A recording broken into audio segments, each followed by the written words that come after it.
अगर आप मेरे वीडियो तक पहुँच आए हैं तो थोड़ा समय निकाल करके पूरा वीडियो को ज़रूर देखिएगा। अगर मैं कहूँ अभी भी हमारे समाज में छुआछूत है तो शायद ही आप लोग विश्वास करेंगे, लेकिन ये सच है।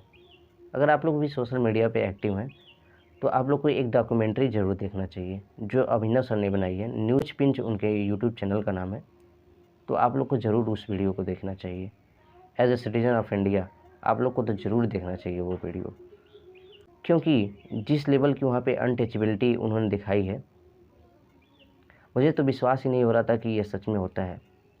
लेकिन सच है ये बात कि अभी भी अनटचेबिलिटी वहाँ पे है, और इस लेवल की अनटचेबिलिटी है कि वो 19th सेंचुरी का याद दिलाता है। क्या अभी भी हम लोग का आइडियोलॉजी चेंज नहीं हो पाया है? क्या अभी भी हम लोग 19th सेंचुरी में जी रहे हैं? बिहार में अभी चुनाव का माहौल चल रहा है, लेकिन मैं किसी भी नेता को नहीं देखा कि वहाँ पर जाएं, एक बार उनके सिचुएशन के बारे में जानें और उनके सिचुएशन के सुधार के बारे में बात करें, उनके स्टैंडर्ड ऑफ लिविंग की बात करें।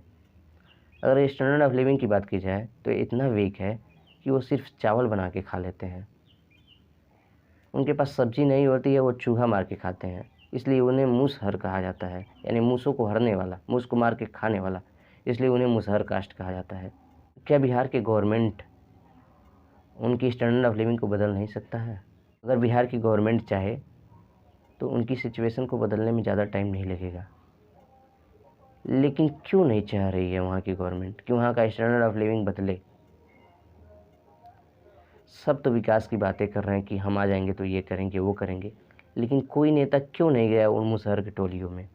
अगर बात करें वोट की, तो क्या उन मुसहर टोलियों के लोगों का वोट उन नेताओं को नहीं चाहिए जीतने के लिए? क्या वो हमारे देश के नागरिक नहीं हैं? उनका हेल्प नहीं होना चाहिए? अगर नहीं होना चाहिए तो छोड़ दीजिए आप लोग चुनाव लड़ना, इस्तीफा दे दीजिए। अगर आप लोग उनके सिचुएशन के बारे में बात नहीं कर सकते हैं तो हो सकता है आप लोगों को लगे कि मैं इमोशनल होकर बोल रहा हूँ, लेकिन क्या यह सच नहीं है कि अभी भी उनको छुआछूत के नज़रिए से देखा जाता है? जहाँ हम लोग चौथी बड़ी इकोनॉमी बन बैठे हैं, हो सकता है कुछ सालों में हम लोग सबसे बड़ी इकोनॉमी भी बन जाए, लेकिन उस बड़े इकोनॉमी की कोई फ़ायदा नहीं जब तक स्टैंडर्ड ऑफ लिविंग ना बदले। हमें हमारे देश की स्टैंडर्ड ऑफ लिविंग के बारे में भी बात करनी चाहिए। अगर स्टैंडर्ड ऑफ लिविंग बदलेगी नहीं तो चौथी बड़ी इकोनॉमी रहने का कोई फ़ायदा नहीं है। सबसे पहले तो हम लोग को स्टैंडर्ड ऑफ लिविंग की बात की जानी चाहिए, ताकि हर एक व्यक्ति अपनी लिबर्टी के हिसाब से जी सके। हालांकि अपनी लिबर्टी के हिसाब से जी रहा है, लेकिन उस हिसाब से उसे रिसोर्सेस नहीं मिल पा रहे हैं जिस हिसाब से और सभी को मिल रहा है। उन्हें भी तो अधिकार है कि उनके बच्चे सरकारी स्कूलों में पढ़ें, लेकिन नहीं पढ़ पा रहे हैं। अगर बात की जाए उनकी लिटरेसी रेट की, तो सिर्फ 10% है उनकी लिटरेसी रेट।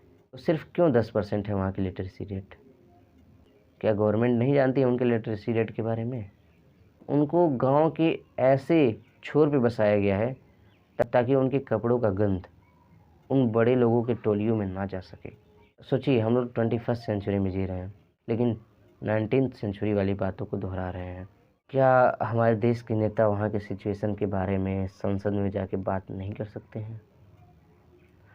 समोसा का बात तो उठाते हैं कि समोसा महंगा हो गया है।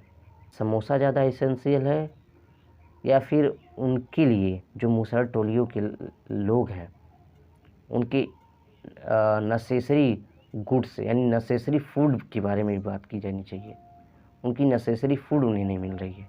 अब बताइए, वो सिर्फ चावल खाते हैं, सब्जी के लिए उन्हें मूस को मारना पड़ता है, यानी चूहा को मारना पड़ता है।